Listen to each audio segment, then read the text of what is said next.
el podcast de Ancla, con Toñi Garrido. Emprender es duro, y nosotros lo sabemos. En Ancla acompañamos y entrenamos a emprendedores como tú para que alcances el equilibrio en todos los ámbitos de tu vida, a través de programas de formación, investigación, nuestra comunidad de emprendedores y contenidos como este podcast. Descubre más en ancla.life. Las tripas del mecanismo que mueve un emprendimiento novel se exponen en primera persona en el relato audaz y honesto de Álvaro. ¿Qué ocurre cuando la motivación para emprender es económica? Porque se busca ser un tiburón. ¿El éxito nos hace sentirnos dioses? En este podcast se desgranan muchas conclusiones sobre el primer emprendimiento cuando se es muy joven.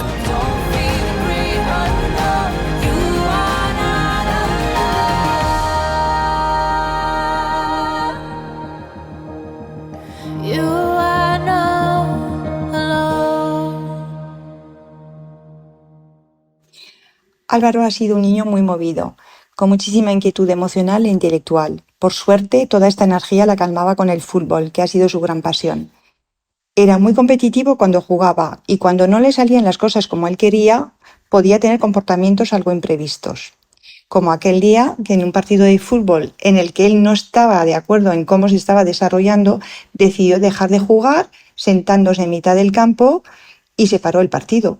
El entrenador entonces tuvo que entrar al campo y sacarlo en brazos porque decidió no moverse. Bueno, anécdotas aparte, desde pequeño ha tenido siempre mucha empatía con la gente, se ha ganado a todo el mundo por su carácter alegre y su espontaneidad y además ha sido siempre muy familiar y muy cariñoso. Querido Álvaro, sé muy bienvenido a este nuevo capítulo del podcast de Ancla.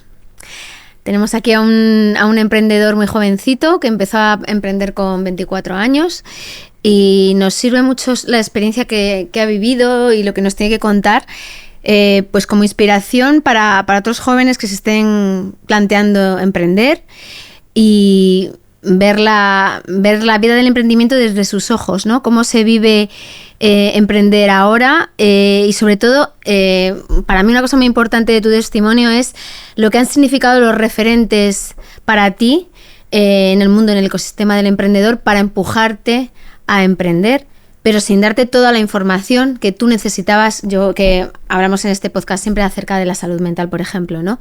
Esa parte que no se enseña nunca, que solo se enseña lo bonito, el éxito, oye, mira cómo molo, pero nunca se habla de la cara B, ¿no? Del emprendimiento. Así que, bueno, contigo vamos a explorar un poco este campo. Muy bien, muchísimas gracias. A ver, roceño, mayor de 3 hermanos, naciste en el 95, tienes 29 años ahora, recién cumplidos.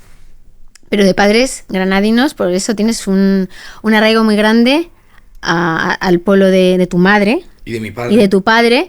Todos los veranos, toda la infancia la recuerdas allí muy bonita. Y como tu apego, ¿no? Personal, son 3 bloques, ¿no? Es tu familia, son tus amigos del pueblo y son tus amigos de Las Rozas. Bueno, pues vamos a empezar a contar tu historia. A ver, tú haces tu bachillerato allí en Las Rozas, luego te vas a la Carlos III. Cuéntame por qué optas por la carrera que optas y si siempre pensaste en emprender. Pues, o sea, yo creo que sí, porque yo opto administración de empresas en la Carlos III. Creo que, porque la asignatura que más me conmovía en el bachillerato era economía, era donde yo disfrutaba de lo que me contaban en aquel momento en el Instituto Público de Las Rozas, y entonces tuve claro que la continuación era administración de empresas.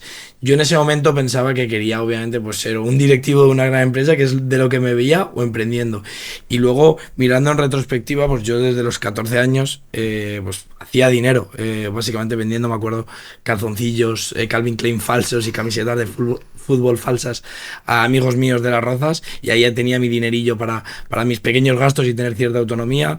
Y luego pues entré de árbitro de fútbol, luego he estado trabajando en tiendas de ropa durante la carrera, entonces siempre he tenido esa necesidad o esas ganas de hacer dinero y ir trapicheando para tener mi propia autonomía en ese momento. Y entonces creí que administración de empresas era el paso correcto para luego afrontar el mundo empresarial. Siempre has sido muy trabajador. O sea, yo creo que te define porque a mí me parece relevante que tú vienes de la educación pública, que es una educación muy exigente, que haces tu carrera, que te sacas 13 matrículas de honor. O sea, eres una persona que pone mucho empeño, pone mucho trabajo y tiene mucha valía. Y tu padre era tu referente en ese momento, porque tu padre también es empresario y, bueno, era el espejo en que tú siempre te has mirado, ¿no? Entonces, siempre te ha guiado y, bueno, pues has querido emprender porque además lo tenías en casa, ¿no? Lo has vivido y has vivido con él viendo, pues todo tipo de situaciones. Y sin sabores y subidas y bajadas, y o sea que no te pillaba de lejos. Pero bueno, lo cierto es que cuando tú entras en la universidad se te ofrece la oportunidad de hacer, ¿no? De entrar en un grupo de mentorización, ¿no? Para que se mentorizaran CEOs del IBEX 35. ¿Y qué pasa ahí? Pues ahí lo que pasa es que a mí me asignan a Ignacio Iríes, que era el CEO, bueno, sigue siendo el CEO de Caser Seguros, y me acuerdo que en la primera reunión que tuve con Ignacio, lo primero que me preguntó es, ¿qué quieres ser? ¿Dónde te ves en unos años? Y entonces yo le respondí inocentemente, quiero estar en tu misma posición, quiero ser el CEO de una empresa del IBEX o una gran empresa. Y entonces él me planeó o compartió conmigo que él creía que la mejor forma para acabar siendo o acabar estando en esa misma silla era después de la carrera hacer un periodo de consultoría donde pudieses aprender de diferentes clientes, diferentes directivos en poco tiempo y con mucha intensidad en ese aspecto. Y por eso básicamente decidí pues pasar, de hecho estaba haciendo las prácticas en ese momento en el Banco Santander. Dejé las prácticas del Banco Santander para entrar en consultoría en banca de inversión y proyectos de transformación digital. ¿Pero a ti qué te atraía del corporativo? Porque era un corporativo al final. Y el corporativo es lo contrario del emprendedor. Tal cual. Yo creo que... ¿Qué querías? ¿Qué te llamaba la atención de ese mundo de ahí? ¿O qué veías en ese hombre que era tu espejo? ¿Qué ambicionabas de él? Pues sinceramente, y me da mucha vergüenza Dilo. reconocerlo, pero lo voy a decir. Creo que quizás su poder, su control. Y cuando yo asociaba básicamente una posición de dirección o de CEO en una gran empresa a ese poder y control, entiendo, y quería, o ese estatus como tal. Y cuando me he criado en un ambiente, pues en Las Rozas, un ambiente alto a nivel socioeconómico, y creo que ese estatus como tal que da una posición así, entendía yo que era la mejor opción. Y sí que es cierto que oye, pues estas posiciones están en un ambiente empresarial, que era algo que me gustaba, que me sentía cómodo, que consideraba que destacaba frente a otros, pero creo que el llegar a una posición en concreto, una empresa tan en concreto, tan grande, era el simple estatus, y sinceramente me avergüenza de hacerlo, pero creo que era pura inercia de no conocerme lo suficiente de cuál era realmente mi propósito personal mío y haberme influenciado por ese entorno que había crecido y que me estaba dirigiendo hacia un sitio que no era mi camino ni mucho menos, y 3 años después me di cuenta de que no era. Es que ese camino no era el que resonaba en ti, pero al final la estructura económica, social, incluso política en la que nos crecemos, nos lleva como ahí, como si ese modelo fuera el del éxito. ¿Y qué entendemos por éxito? Entonces, como se supone que un gran estudiante como tú, una persona que saca buenas notas y que, oye, y que es lo que se propone, pues lo consigue, la mayor validación y el descorche de la botella es ser un CEO del IBEX 35. O sea... Y luego hay otro componente que es doloroso de explicar, que es el dinero. Es decir, asocias esas posiciones con dinero y tú te ves con dinero porque, oye, pues has vivido en una familia que tenía recursos y que incluso quieres mejorarlo, por lo cual quieres tener una vida adinerada. Entonces, con 18 o 20 años, pues para mí era importante. De hecho, yo en consultoría tenía 23 años, ganaba 45.000 euros, era el que más ganaba de todos mis amigos, y tenía un futuro prometedor en ese mundo. Claro. Era la realidad porque iba promocionando a un buen ritmo. Y claro, hasta que empiezas a conocerte un poco más y sobre todo empiezas a escuchar referentes y dices, este no es mi mundo, no es mi motivación el dinero, pero con 20, 21 años eres muy joven. Yo tomé esa decisión. Claro, pero eras muy Me joven. dejé llevar. Pero bueno, estamos explorando en esto, en las motivaciones de la gente joven cuando toma un camino profesional y cuando emprende, ¿no? 21 años, o sea, te enseñaron a trabajar de una manera muy determinada, la aprendiste, ¿no? A destajo, un modelo de liderazgo muy concreto, una organización del trabajo también muy concreta, y eso es lo que tú aprendiste y pensaste que era lo válido y lo que debía ser, ¿no? Exitoso. Y lo que debía ser, ¿no? Sí. Y trabajaste como un burro, ¿no? Todos esos años, ¿no? Y luego, ¿qué pasa en el callejón de Serrano en un First Tuesday? Efectivamente, o sea, yo, bueno, pues entré en consultoría, llevaba 3 años, estuve viajando por varios países del mundo trabajando en consultoría y la realidad es que mi último año de consultoría, en el tercer año, me empieza a picar un poco el mundo del emprendimiento, ¿vale? Y empiezo a ir a los Fresh Tuesday y entre ellos fui a uno que era de Alejandro Artacho, Spotahome, ¿no? Que es de la casa. Y la realidad es que yo veía gente, pues yo tenía 22, 21, 22 y veía a perfiles con 28, 30, 35 en zapatillas, camiseta y vaqueros. Yo iba con mi traje que venía del banco de la consultoría y la corbata. ¿Y tus zapatos de cordones? Y mis zapatos, efectivamente, y yo iba con mi amigo Mario de las Rozas que nos atraía al mundo del emprendimiento. Entonces escuchábamos a gente hablar desde el propósito, hablar de innovación, hablar de revolucionar un sector. Y digo, wow, esto sí que es impacto y esto sí que es tomar el control de tu tiempo y de tus acciones y de tus decisiones para generar un impacto en la sociedad, en la dirección en la que quieras. Y dije, yo quiero estar en el otro lado, en esa silla. Lo mismo que hace 3 años antes o 6 años antes le dije a un CEO de una gran corporación que quería estar en esa silla, lo vi muy claro y le dije a mi amigo, porque no tuve narices ni la oportunidad de decírselo a Alejandro Artacho, por ejemplo, que quería estar yo sentado en esa silla contando que estamos revolucionando el sector. Y entonces me propuse emprender. Y ahí fue cuando, oye, pues empecé a hacer una investigación de oportunidades de mercado hasta que pues tuve la oportunidad de emprender con 2 amigos míos. Volviste a ver el espejo y te volviste a ver allí.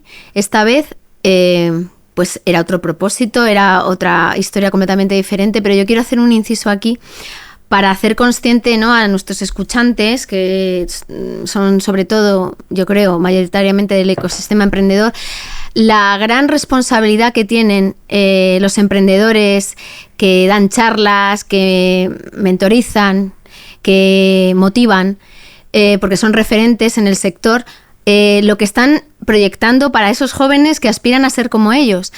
Y la obligatoriedad, ¿no?, la necesidad del sector de en esa conversación, en esa enseñanza que da, tocar la materia de la salud mental del emprendedor y de sus equipos, y de cómo organizar el trabajo también en la empresa para que también sea saludable. Es que son 2 vectores, es la salud del emprendedor por un lado y la salud del equipo por otro.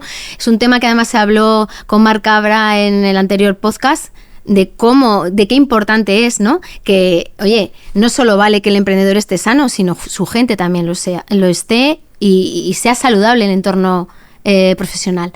Entonces, aviso a navegantes, ¿no?, de Lanzadera, de los First Tuesday, de los Google, ¿cómo es el Google for Startups y todos los lugares en los que damos charlas y congregamos a gente, lo importante que es esto, e incluso, o sea, es una ambición de Ancla el llegar hasta los propios planes educativos de las universidades, o sea, que esto sea una materia que se imparta en las universidades, en las escuelas de negocio, y es un reto que una asociación como nosotros tenemos para que, o sea, que cale en la sociedad hasta tal punto la importancia que tiene esto, ¿no?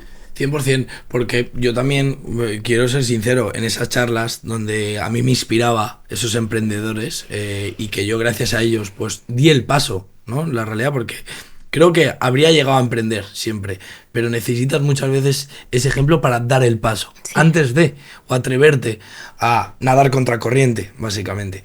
Y en esas charlas, en aquella época, estamos hablando 2018, 2019, no se hablaba Claro. de salud mental. No se hablaba de la inestabilidad emocional que supone emprender. No se hablaba de cómo liderar equipos desde la empatía o la inteligencia emocional. O yo por lo menos no lo recibía. Y ahora creo que es verdad que está virando, todavía queda mucho, porque seguimos obviamente escuchando que el emprendedor es el todopoderoso o el todoterreno que puede con todo, pero 100% súper alineado con la necesidad que hay de por lo menos dar visibilidad y que te cuenten lo que es. Yo creo que tuve la suerte de que mi padre ha sido empresario y emprendedor toda la vida, y yo he visto a mi padre con 16, 17 años ver a mi padre llorar por trabajo, por una mala noticia. He visto a mi padre que su socio le estafase, y he visto a mi padre jodido, y me lo ha contado mi padre en esa época. Y he visto momentos en los que mi padre me ha dicho, oye, pues ahora mismo no estamos bien de pasta. Entonces lo he vivido desde casa, pero la realidad hasta que no me ha dado muchos detalles como tal, y porque al fin y al cabo intentas proteger a tu familia, pero yo lo he vivido, pero creo que no todo el mundo tiene la suerte o la visibilidad sobre este tema. Exactamente. Entonces, bueno, con 24 años decides dar el paso y emprender. ¿Cuál era la palanca que te hizo emprender en ese momento? ¿Tenías propósito? No. Tenía ganas de explorar y de coger el control de mi tiempo y de mis capacidades para revolucionar un sector, aportar mi granito de arena a la sociedad. Veía que trabajando en consultoría en una gran corporación no generaba tanto impacto en la sociedad como yo creía que podía hacer y como a mí me apetecía hacerlo.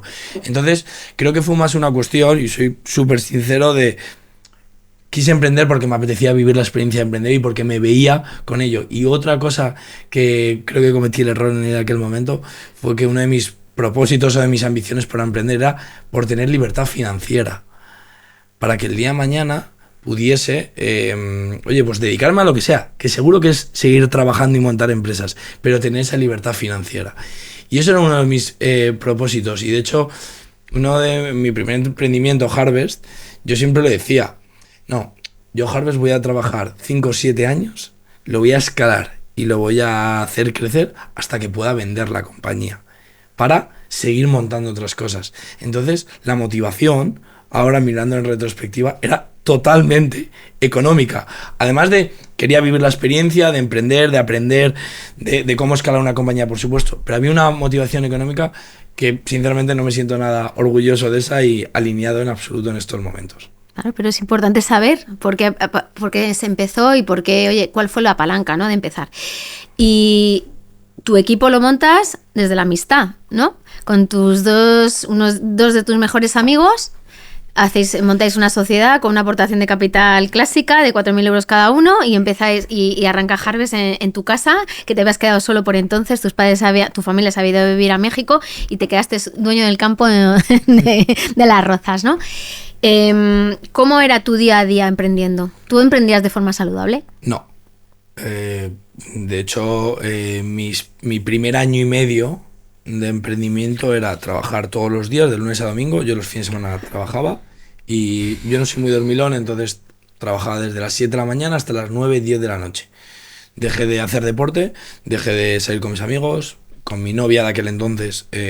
Corté, obviamente, porque teníamos diferentes prioridades, desgraciadamente, y un gran error por mi parte. Y la realidad es que ni me cocinaba bien, o sea, ni comía bien, ni hacía deporte, ni nada. Y sobre todo, ya no solo que yo tenía esos hábitos totalmente insostenibles, sino que además esperaba e influía en el resto, no solo mis socios, sino también el equipo de aquel entonces, que actuasen de la misma forma. Entonces, y esto es así, la cultura de la compañía, los primeros años sobre todo, es el comportamiento de los founders y sobre todo del CEO, que tiene obviamente más influencia que el resto, es la realidad. Y construimos una compañía en la que, oye, se curraba hasta las 8 o 9 de la noche, súper orientada a resultados, pero extremadamente orientada a resultados, súper agresiva como tal, ese estilo de comunicación que yo había mamado de la consultoría, de un autoritarismo, de un estilo de comunicación súper agresivo, súper directo, sin ningún tipo de empatía por el otro y intención por entender el estado emocional de las personas. pues así es como se construyó Harvest, los primeros años que, oye, nos ayudó a ir a una velocidad alta, pero la realidad es que ni era sostenible y creo ahora mismo que podríamos haber conseguido lo mismo, pero con una cultura mucho más sana y sobre todo, joder, pues que todos estos hábitos inadecuados generaban estrés, insomnio, irascibilidad. Y entonces, pues, obviamente, cuando tú estás en ese momento, en ese estado de ansiedad, de estrés, de salir a la mínima, tomas malas decisiones, sale la impulsividad, no empatizas correctamente, no entiendes a otra persona, no sacas todo de la otra persona porque no te estás poniendo en su situación y además hay rotación de personal. Claro, porque la gente está se cómoda. cansa. Claro. Entonces, bueno, hasta que al año y medio, pues tuvo que pasar algo para darme cuenta. ¿Y qué pasó? Básicamente lo que pasó es que empecé a tomar pastillas para dormir porque veía que ya no podía Conciliar el sueño. ¿Con básicamente. 26 años tenías o qué? No, menos. Menos. Sí, 25, 26, sí. 25, 26. Empecé a tomar pastillas porque no podía dormir y era una irascibilidad absoluta. De hecho, mis socios me decían tío, el equipo siente miedo. Cuando entras en la oficina, ¿no? No cuando entro a la oficina, al comunicarse contigo. Es decir, no se atreven a decirte o a pedirte algo porque vas a saltar. ¡Wow! Doloroso. De mis 2 colegas, amigos míos de toda la vida, y siguen siendo, obviamente, y socios en aquel momento, y del equipo. El equipo sentía miedo. Porque por ese nivel de estrés que yo tenía y que transmitías. Irradiabas a todos. 100%. Calaba. Esta sensación de tensión por resultado, me da igual el proceso, el progreso, el aprendizaje, solo vale el resultado.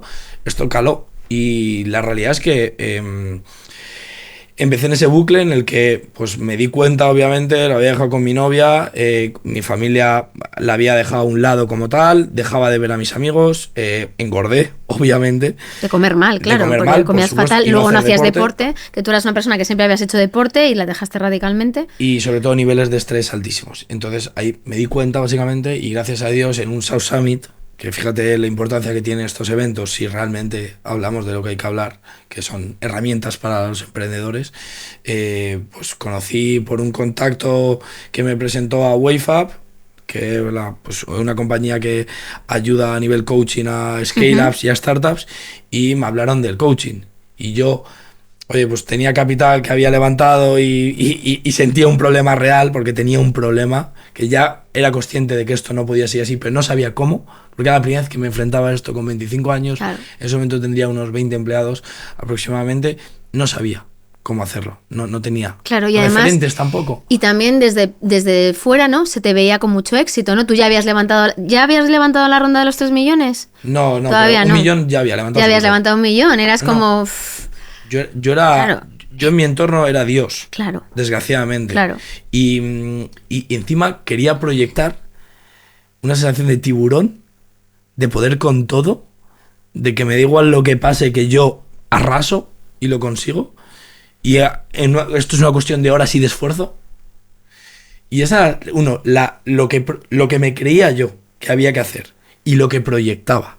Entonces, hasta que llegó este caso en concreto que conocí, y entonces cuando alguien me pregunta ¿y tú qué tal estás? A título personal. Como persona, sí. ¿Cómo te sientes? ¿Cómo te sientes? Que esto es algo que no recibimos, sobre todo el CEO. Nadie le pregunta al CEO cómo se siente. Es una posición muy solitaria. La soledad del CEO. Pues en ese momento yo no sé cómo accedí, yo creo que por necesidad básicamente, porque yo era bastante escéptico, nunca había ido a un psicólogo y demás, y accedí al ¿y tú cómo estás? Y ahí me abrí y encontré que realmente pues había otras formas de hacerlo, y entonces lo primero que me hizo la coach que en ese momento trabajé, Jovanka, a través de WaveUp, fue, tío, te tienes que ir tú solo por ahí a estar contigo mismo y a pensar realmente qué es lo que quieres con tu vida. Y entonces decidí, 3 días después de esa sesión, irme hacia el Camino de Santiago yo solo. Y ese fue el punto de inflexión que yo he tenido en mi vida, que ha sido irme una semana yo solo a hacer el Camino de Santiago en silencio. Fue la primera vez que yo sentía, que yo disfrutaba el silencio, que yo reflexionaba realmente sobre lo que me venía a la cabeza y sobre lo que necesitaba reflexionar a título personal, quién soy yo, qué quiero, cómo son mis relaciones, cómo son mis hábitos, hacia dónde quiero llevar mi compañía y mi versión profesional. Y fue la primera vez que me escuché, que me paré a escuchar, porque muchas veces vivimos en un entorno tan ajetreado y tenemos pequeños momentos de soledad. El trayecto a casa, la ducha, la comida, si comemos solos, son muy pequeños momentos, 10, 15, media hora como mucho tenemos al día para pensar, para estar con nosotros mismos. No es suficiente para tomar decisiones o tomar reflexiones o reflexionar realmente sobre lo que necesitas reflexionar. Y en ese momento, cuando tienes tiempo, pues empiezas a profundizar mucho más, porque tienes tiempo para hacerlo y estás en ello. Y ahí fue cuando pues empecé obviamente a meditar en ese momento y empecé a escucharme. Y en un proceso de coaching, porque no fue de un día para otro, es paulatino. Un proceso, y luego lo que pasa muchas veces es que a ti te cuentan y tú, joder, somos inteligentes, queremos hacerlo a la primera ya, bien, y te das cuenta que aunque te lo hayan dicho a las 2 semanas y tú estás súper concienciado de coger unos hábitos, vuelves a equivocarte. Entonces es un proceso y yo me autoexigía mucho más de lo que debía. Y deshabituarte es muy difícil. 100%. Y me acuerdo que, bueno, pues a partir de ahí pues cambió y intenté, cambiarme a mí mismo y luego que cale esto en una cultura que estaba totalmente acostumbrada a hacer lo siguiente. Y de hecho a mí me di cuenta ya en mi compañía, me llamaban el hippie después de la siguiente etapa, porque mi equipo que yo había formado y que yo había mal influenciado, veían que se me estaba yendo la cabeza por decir que todo el mundo tenía que salir a las 6:30, que no se mandaba ni un correo fines de semana por las tardes, que había que recomendaba meditar. Y mi propio equipo me juzgaba. Fíjate hasta qué punto llegó ese mal hábito, ¿no? Esa mala cultura. Como estás comentando, uno de los de los mecanismos que utilizas para que cale esa nueva política tuya, esa nueva forma de entender la empresa, es la desconexión digital, que fue bastante importante, ¿no? El programar los tiempos, ¿no? De los mails, los horarios, el irse. Pero tú haces ese viraje, pero aún así en la empresa las cosas no iban bien. Financieramente pues estaba estrangulando, ¿no? La economía de la empresa, porque también lo que habías hecho es cambiar totalmente, ¿no? El nicho, habías cambiado el modelo, ¿no? Y ya no ibas a nicho, sino a rentabilidad, ¿no? Y bueno, eso... O a volumen. O a volumen. Eso es. Entonces, al final, eso te llevó a tener que intentar poner las cosas en orden como en un periodo muy corto, ¿no? De 9 meses, un sprint que tú lo diste todo, absolutamente todo, te dejaste la piel, pero las cosas no salieron bien y te enfrentas a un despido colectivo. ¿Cómo te sentías emocionalmente cuando abordas ese momento con 28 años tan joven? Pues me está poniendo un poco la piel de gallina de recordar todas esas sensaciones. Yo lo que te diría es que creo que una de las cosas que me ayudó para afrontarlo mejor de lo que podría haberlo afrontado era que unos meses antes trabajé un concepto que para mí ha sido clave y diferencial en mi segunda etapa de emprendimiento, que ha sido la vulnerabilidad. Es decir, el CEO del principio todopoderoso y que tenía una coraza brutal y que nada le dolía, se abrió. Y entonces conseguí, básicamente, sentirme cómodo en la vulnerabilidad y sentirme cómodo expresando mis sentimientos. Hasta ponerme a llorar en una monthly de resultados cuando la compañía no iba bien, y yo de la desesperación ponerme a llorar de necesito llorar, chicos, esto es lo que siento. Y no me da vergüenza reconocerlo, que tengo estrés, que estoy pasando un mal momento, que me entendáis, que no tengo fuerzas, y esa vulnerabilidad me hizo empatizar muchísimo con el equipo, sobre todo que el equipo empatizase conmigo también. Y eso fue clave, porque en ese proceso de cierre, que efectivamente Harvest creció hacia un punto o en una dirección que no fue sana a nivel financiero y tuvimos que acabar cerrando, es que el equipo, cuando ya llegó ese punto, ya llevamos muchos meses de comunicación, de visibilidad, de vulnerabilidad, y había una empatía con los socios fundadores de que lo habíamos dado todo y que no estábamos pasando un buen momento, que fue mucho más fácil y el equipo lo entendió por haber hecho ese trabajo previo, es la realidad. Entonces, aún así, obviamente, cuando te enfrentas a despedir a 50 personas que seguirías trabajando toda la vida con ellos porque realmente se han dejado la piel y es talento puro y tienes que dejar ir a gente que se ha dejado los cuernos desde el primer día contigo, pues es un momento complicado que quieres darlo todo. De hecho, la primera sensación que yo sentí cuando decidí cerrar la compañía, ese primer momento, sentí un alivio, un quitarme la mochila de hierro brutal. Entonces lo primero que sentí fue alivio de tomar una decisión correcta para minimizar el impacto de todos los stakeholders, también de mi equipo. Y cuando sentí ese alivio, me puse a trabajar en minimizar este impacto. Y entonces lo que hice por compromiso fue buscar trabajo a todos mis compañeros. Y entonces me tiré 1 mes y medio, 8 horas al día, buscando trabajo a mi equipo. Solo eso, solo me importaba, ese era mi KPI. Que todo mi equipo estuviese colocado lo antes posible y en las mejores condiciones. Y pues eso es lo que sentí. No sentí vergüenza, porque lo había dado todo y había dado visibilidad. Y ese nivel de transparencia que teníamos en Harvest, pues me ayudó a que fuese mucho más llevadero esa primera etapa de cierre. Es decir, ese primer, segundo, tercer mes. Luego ya vino la soledad del emprendedor sin empresa, que es totalmente diferente y eso es otra etapa. Y la decisión de cerrar fue una decisión además muy sabia, porque tú tenías la tentación de volver a ampliar capital y que te entrara dinero otra vez, y eso era dar una patada hacia adelante y no resolver y hacer la pelota más gorda. Eso que supisteis hacer, no lo saben hacer todos los emprendedores. Tenemos casos en el podcast de no querer enterrar al muerto y oye, os honra que fuerais capaces de hacerlo y de tomar la decisión, porque emprendedores de más edad que vosotros y con más experiencia no lo llegan a hacer o les cuesta muchísimo y luego los daños colaterales son muchísimo mayores. Entonces, os honra que lo hicierais. O sea, supongo que te lo habrán dicho los inversores.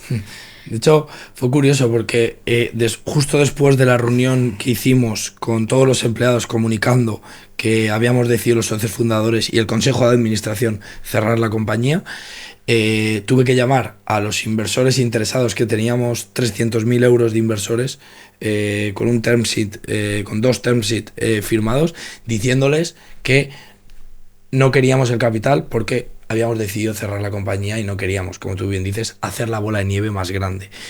Y la respuesta, obviamente, de esos inversores pues es, oye, gracias, obviamente, y no te preocupes, que el futuro es largo y nosotros invertimos en emprendedores. Entonces, acabaremos teniendo algo en el futuro si es que es así. Pero el punto básicamente es que era una cuestión básicamente de ética. Oye, tengo 28 años, tengo una carrera profesional pues larga o por delante. Y mi ética y nuestra marca personal va por encima de cualquier cosa y de cualquier interés personal. Entonces, bueno, pues priorizamos la ética al egoísmo o al no aceptar que la compañía no iba en buen camino, y hay que saber cortar. Sí, no aceptar la derrota. No aceptar la derrota. Y el fracaso, no pasa nada. Eso es. Pero lo que te pasó es que cuando acaba esa vorágine, ese trabajar para colocar a los tuyos y dejarlos colocados, llega esa etapa que tú estás hablando, la del emprendedor sin empresa, que es como el rey sin corona. Y sin llamadas. En silencio, sin ocupación, sin nada que hacer. Y tú pensabas que para sanar lo mejor que podías hacer es volver al pueblo, irte a las raíces, conectar con esa gente con la que tú nunca hablas de trabajo y haces cosas que son banales o intrascendentes o bueno, otras cosas. Irte con tu abuela y dices, oye, mira, a ver si allí hago como en el Camino de Santiago, ¿no? Un Camino de Santiago parte 2 y oye, me escucho y intento entenderme o saber qué quiero, ¿no?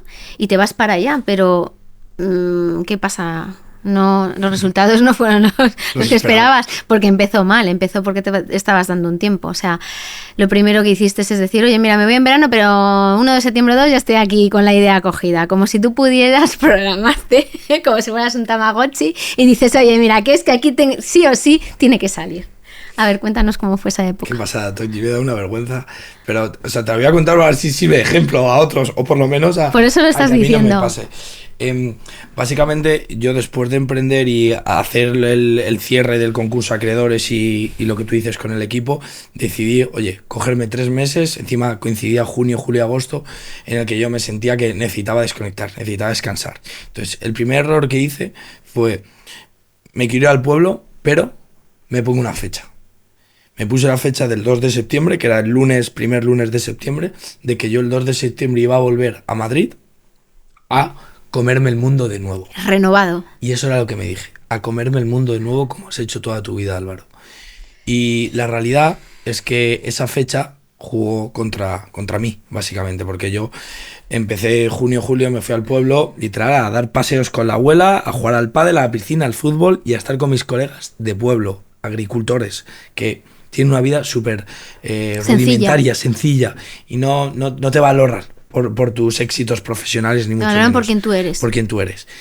La realidad es que esa experiencia de desconexión que yo sentía que era lo que necesitaba, empecé a entrar en una vorágine de hablarme mal, de tener dudas sobre mí mismo, de decirme, por ser muy claro, no vas a conseguir tus objetivos, no eres nadie, no vas a ser capaz nunca de conseguir montar una empresa de nuevo, la gente no te valora ya, quién eres.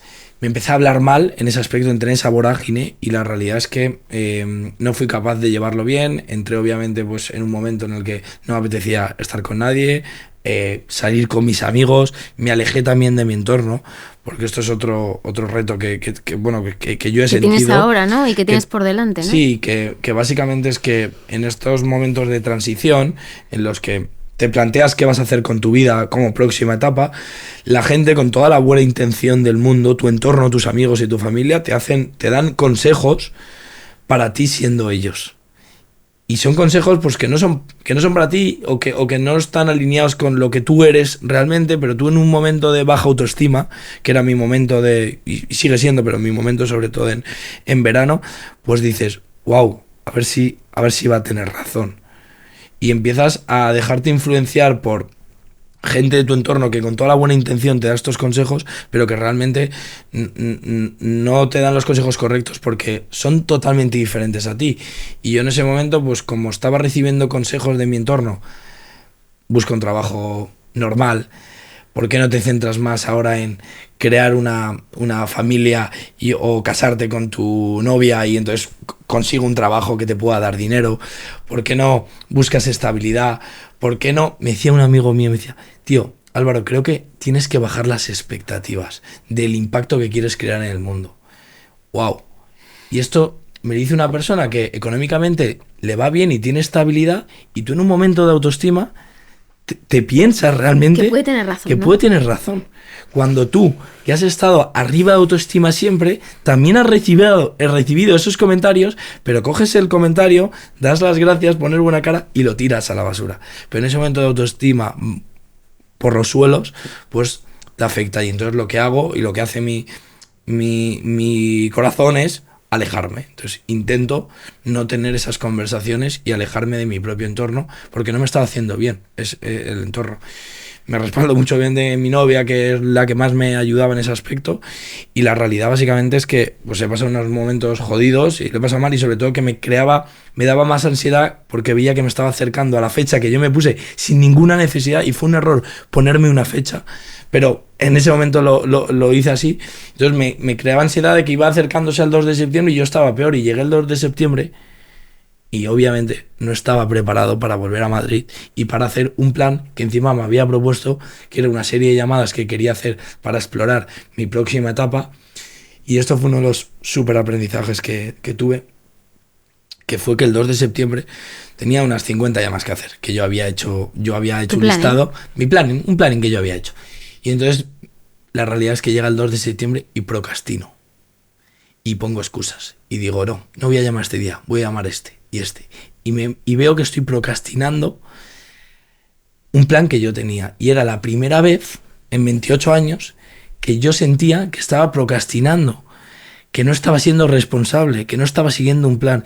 Y yo, que en toda mi etapa profesional había juzgado, tachado, señalado, alejado a todas aquellas personas y despreciado a todas aquellas personas que no mostraban una proactividad brutal, que no mostraban una responsabilidad, que no entregaban correctamente, que no tenían esa ambición, que ahora por primera vez en mi vida veía que en primera persona yo estaba así.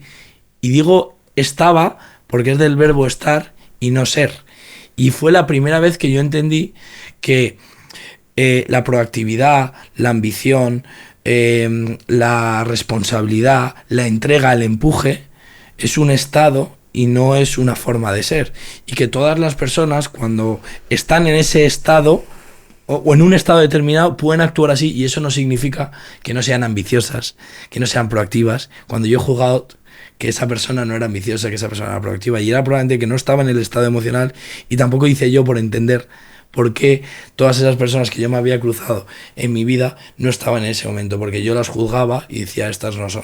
Hasta que no lo vives por primera persona y dices, joder, si tú eres muy ambicioso, pero ahora mismo no estás, wow, pues ahora miraré al frente y la próxima vez que vea a una persona así, intentaré entender el porqué y no juzgaré el ser. Claro, porque también son momentos vitales. Claro. A lo mejor no es el momento vital de estar en ese estado, sino otro. Yo creo, Álvaro, que todavía no te has dado tiempo a ti mismo a digerir el dolor de enterrar al bebé, ¿sabes? Ni siquiera lo has digerido. Creo que estás en ese proceso y que ahora sigues trabajando a través de un coach, que para ti ha sido esencial. Todo esto es un proceso, y entiendo que todavía no has tenido tiempo ni espacio, ni te has dado el espacio para sentir ese dolor, porque no te lo has permitido tampoco. Mira, a mí cuando me preguntan ahora qué tal estás, digo mejor. Claro. Porque digo, estoy mejor que en verano, 100%, estoy mejor, pero sigo en alerta. Y sigo en alerta porque yo tuve, vamos a llamarlo la suerte, de que cuando vuelvo a Madrid y procrastino, justo después, en la segunda semana de septiembre, recibo varias llamadas de gente pues pidiéndome ayuda para que le hiciese consultoría. Entonces me pongo a hacer consultoría para startups. Estoy asesorando ahora 16 startups en estos momentos, que me da... Pues la realidad es que me da reconocimiento, porque estás ayudando a otras empresas que tienen problemas y que con tu ayuda pues pueden resolverlos, y entonces me ha subido la autoestima porque recibo reconocimiento por esas empresas que estoy ayudando, pero la realidad es que no he sido capaz de superar el principal reto que tengo, que es que mi autoestima depende de mi autopercepción profesional, y en los momentos de fracaso empresarial mi autoestima ha bajado radicalmente, desplomado, y creo que ahora a nivel de autoestima estoy mejor, no perfecto, mejor, porque como he recibido un reconocimiento externo de estas empresas que hago consultoría, no es suficiente. Esto no es la solución. Es decir, estoy como dopado en autoestima porque recibo un reconocimiento externo cortoplacista totalmente, que me da dinero y me da reconocimiento de estas personas, pero la realidad es que yo no he sido capaz de recuperar mi autoestima por ser quien soy a nivel personal. No lo he sido. Y no por lo que haces. Y no por lo que hago. Y entonces me he enfrentado a esto, no he sabido decir que no, es la realidad. Y ahora estoy en un momento de, estoy mejor sí, pero estoy en alerta porque sé que no he solucionado el problema que tengo, y lo tengo ahora, es la realidad. Y el miedo, porque siento miedo, es que si no soy capaz de curarme en ese aspecto y de superar el reto, cuando venga una hostia que va a venir, no sé cuándo, si es en 2 meses, en 5 años o en 20, pero vendrá, porque la vida es así, voy a volver a caer. No quiero que esto pase. Entonces, ¿qué tengo que hacer para que cuando me venga, o antes de afrontar un súper reto profesional que es volver a emprender, que quiero volver a emprender, y no tengo prisa, pero lo voy a hacer lo antes posible, obviamente, o cuando me surja la oportunidad, pues tengo que estar preparado para esto, y ahora mismo siento que no lo estoy. Pues yo creo que lo primero que tienes que hacer es sanar antes de volver a emprender. Es un consejo que yo te doy. Creo que es importante. Entonces, tú estás explorando con este coaching con este coach, perdón, haciendo coaching, y esto yo creo que te tiene que abrir un camino que tiene un tiempo, o sea, pero que te tienes que dar tiempo, y te tienes que dar espacio, porque todo está muy fresco, ha pasado hace nada, es que estás todavía creo que no lo has digerido, o sea, esa es la palabra. Sí, pero ¿y cómo lo digiero? O sea, es decir, necesito herramientas para eso. Necesitas herramientas y las tienes que buscar. Respecto de esto que estamos comentando, te lo dije cuando preparamos la entrevista, nosotros tenemos en Ancla los personal boards de Ancla, en el que tu entorno son emprendedores igual que tú, porque esta reflexión que has hecho acerca de tus amigos, de tu entorno de amor, ¿no? Que te daba consejos de ellos, pero no para ti, con su mejor intención, y no te valían, porque es que no te pueden entender. Efectivamente. Y ese entorno seguro que se crea en Ancla con otros emprendedores que son igual que tú y que han pasado por las mismas circunstancias que tú, se da la circunstancia que tú necesitas, que vas a recoger algo de alguien para ti, de esa persona para ti, o que te va a valer entender bastante, más. Te va a resonar bastante. Y también aquí se pone de manifiesto la necesidad de tener comunidad, ¿no? Comunidad de emprendedores, de escucharse entre sí y de ayudarse y de apoyarse. Es muy importante. Y en eso estamos trabajando, ¿no? Y tú con nosotros. ¿Qué has aprendido de ti en todo este tiempo?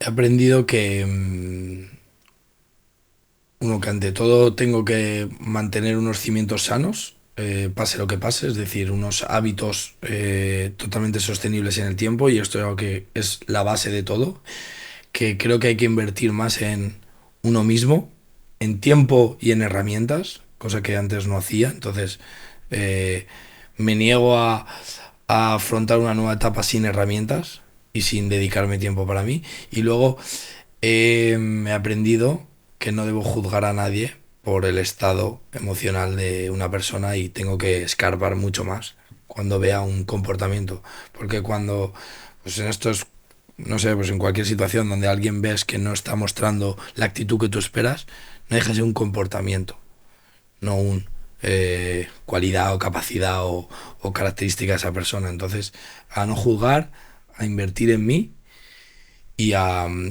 mantener unos hábitos sostenibles en el tiempo. Esos serían como mis principales aprendizajes en este... ¿Y qué has aprendido respecto del emprendimiento? ¿Qué cosas has recogido de valor, que además las has recogido literalmente en un libro que has escrito, ¿no? Para ese segundo emprendimiento que quieres abordar? Bueno, creo que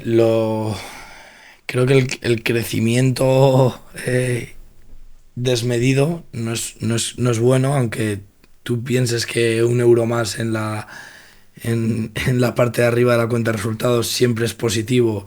En nuestro caso no lo fue, por lo cual crece de forma sostenible, que yo lo he escuchado tanto, no lo compartía, hasta que de repente me explotó mi compañía por un problema de circulante. Entonces 100% el crecimiento a toda costa no es una opción, yo la he sufrido. Entonces, a nivel empresarial a nivel de negocio luego las diferencias entre el innovar y digitalizar, ¿no? que comentábamos, creo que es fundamental saber diferenciar entre una solución que digitaliza un problema o un proceso, y la innovación, que es disrumpir con algo que establecido y hacerlo pues mejor en precio, en velocidad, en impacto, en valor. Y creo que es algo que yo pues no he sabido diferenciar en muchos momentos, y me ha llevado a tomar decisiones estratégicas en la compañía que no estaban fundamentadas con estos conceptos. Y luego, sin duda, a nivel de gestión de equipo, que creo que es obviamente la parte más importante, un poco relacionado con lo de antes, ¿no? A no juzgar el comportamiento de alguien, sino ir más allá y entender el porqué de un comportamiento. Y obviamente ese sentimiento o esa costumbre o ese hábito de mostrarte vulnerable ante todo momento y dar transparencia sobre tus emociones, creo que es el primer paso para construir una compañía a largo plazo. Y hay otra cosa que para mí es fundamental, que es emprender con un propósito. Que la primera vez no fue así. Que es lo que hemos comentado en el podcast. Y entonces esto creo que es fundamental. Y entonces cuando yo me he vuelto a hacer la pregunta de ¿en qué quiero emprender? Lo que me he propuesto es que no voy a emprender por dinero y quiero emprender en un proyecto que me vea los próximos 30, 40 años de mi vida. Que no tenga un éxito, que no necesite un éxito porque esté en el sitio correcto o en la dirección correcta o generando el impacto que quiero. Y entonces he decidido que voy a emprender en educación. No tengo ni idea, Toñi, en qué voy a emprender. Pero como me gustaría, de hecho mi abuelo era profesor, yo en otra vida, tengo una vida, quiero ser empresario obviamente, pero en otra vida sería profesor y creo que pues, la educación es el mayor o uno de los mayores motores de cambio en la sociedad y por ende en el tejido empresarial y quiero dedicar a la educación, mi vida. Entonces, ahora que emprendo desde el propósito real, estoy buscando oportunidades de mercado y problemas en el sector de la educación, creo que estoy con los cimientos adecuados para emprender de una forma sostenible, de una forma largoplacista, que es como creo que se deben tomar las decisiones, y de una forma sana también, porque en esos momentos de bajón y de inestabilidad emocional del emprendimiento, cuando uno no está conectado con la misión de la compañía, wow, bajas mucho, te alejas, te separas, y la realidad es que te ves en momentos que sigues trabajando ya no solo por inercia, sino por compromiso. A tu equipo, a tu entorno que tiene una imagen de ti que no has compartido, a tus inversores, a todo el mundo. Y tú que buscabas libertad te conviertes en un esclavo. Efectivamente. Y eso no me va a volver a pasar. O trabajaré para que no me vuelva a pasar. Y esto yo lo he vivido con Harvest, porque la visión de la compañía, que era revolucionar la cadena de suministro y ayudar a los agricultores y a los restaurantes, no estaba alineado con mi propósito. No lo estaba. Yo me autoengañé de que era lo que yo debía hacer en el mundo y no era eso lo que yo quería hacer en el mundo. Porque si yo ahora mismo me dijesen, olvídate del dinero, si tienes un día o toda la vida por delante, ¿a qué te quieres dedicar? Yo no habría decidido esa misión de la compañía, sino que ahora lo que estoy haciendo es encontrar qué me corrompe, qué me duele, qué pain siento, qué resolvería si solo tengo una cosa que resolver en el mundo. Quiero trabajar en eso. Y estoy en ese proceso. Para ti es muy importante transformar la sociedad. Y tú 100%. decías que la educación es una herramienta esencial para transformar esa sociedad. También uno de los aprendizajes que me comentaste que hiciste fue cuando se aborda montar la sociedad, cómo montas el equipo, ¿no? De socios, ¿no? Eso es un aprendizaje importante que me gustaría que comentaras, ¿no? Que primero, o sea, tú te asociaste con tus amigos, pero no eran quizá los mejores perfiles para montar lo que querías montar. Eso es un aprendizaje importante.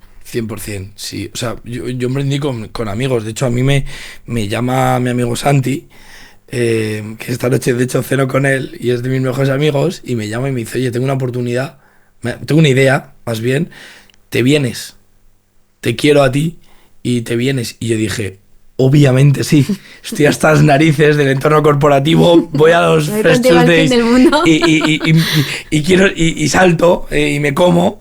Entonces, efectivamente quiero emprender, me apetece emprender. Y entonces emprendí con dos amigos, que siguen siendo mis mejores amigos, pero que la realidad es que no éramos un equipo tan complementario como la compañía debiese aspirar. Es la realidad, éramos un buen equipo de founders. Ahora, no el equipo ideal, teníamos carencias dentro del equipo, es la realidad. Y es algo que creo que muchas veces intentamos construir un equipo y luego buscar en qué emprender, y creo que debería ser al contrario, que es lo que estoy haciendo yo. Yo no me planteo, o sea, no estoy cerrado a emprender con equipo, al revés, me planteo a lo mejor emprender con equipo, pero primero voy a hacer una exploración de mi propósito, primero, luego de una oportunidad de mercado alineada con mi propósito, y cuando tenga la oportunidad y tenga el modelo de negocio, buscaré un equipo que sea el que necesito para llevar a cabo la misión de esa compañía con el nivel de exigencia o de complejidad que lo defina, y no al revés, que creo que es lo que yo hice, y otros harán, entiendo, pero estoy puesto en la dirección de que, oye, el tener un socio obviamente es la fuente de financiación más cara de la historia, por lo cual, si realmente lo eliges, que sea el mejor o el más adecuado para el problema que estás resolviendo. Y en mi caso, creo que tiene sentido primero buscar el problema y luego darle la solución. Sí. Pues ha sido un aprendizaje sabio. ¿Qué es para ti la felicidad, Álvaro? O sea, para mí la felicidad es un estado de plenitud en el que disfrutes al 100% de tu vida y no te pese nada, no haya nada que te quite energía. Que un domingo te apetezca ir a trabajar porque realmente estás disfrutando del camino, que te sientas querido por los tuyos, que te apetezca hacer planes con tu entorno, con tu novia, con tus amigos, con tu familia, que disfrutes del camino y que no te pese. Y yo, por ejemplo, mirando en el pasado, en esos momentos en los que no he estado feliz, porque es la forma a lo mejor de describirte qué es la felicidad para mí, es lo que no es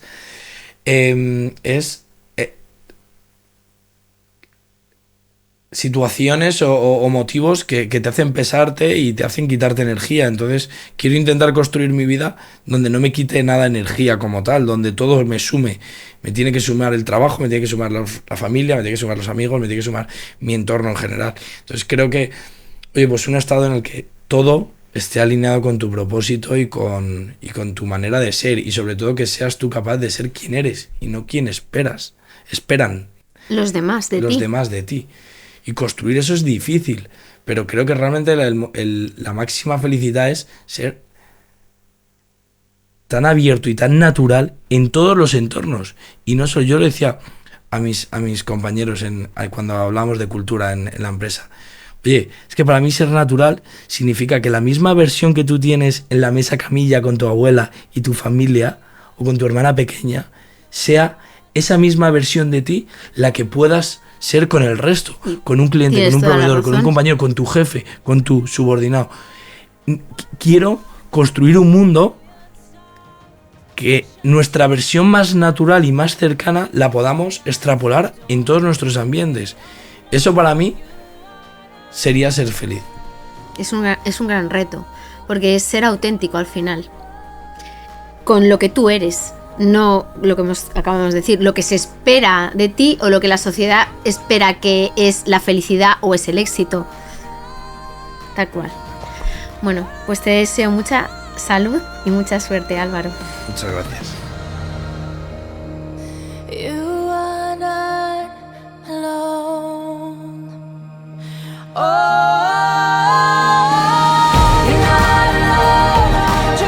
Ancla es una asociación sin ánimo de lucro.